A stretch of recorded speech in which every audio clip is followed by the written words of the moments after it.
আজ আপনাদের সামনে এমন একজনকে উপস্থিত করব যিনি তার ফিস্চুলা 3টে পদ্ধতিতে অপারেশন করেছেন।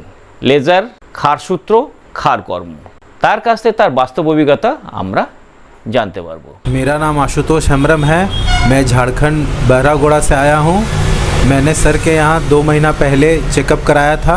उस समय मुझे फिस्चुला में बहुत ही दिक्कत हो रही थी। मैंने 1 साल पहले लेज़र सर्जरी भी कराया था, लेकिन उससे कोई मुझे लाभ नहीं मिला। उसके बाद मैंने क्षारसूत्र भी कराया, लेकिन उसमें काफ़ी दर्द हो रहा था। फिर सर के पास मैंने यहाँ आके क्षारकर्म द्वारा फिस्चुला का ऑपरेशन कराया सर से। उसके बाद मुझे ना ही कोई तकलीफ़ है, ना ही कोई दर्द है।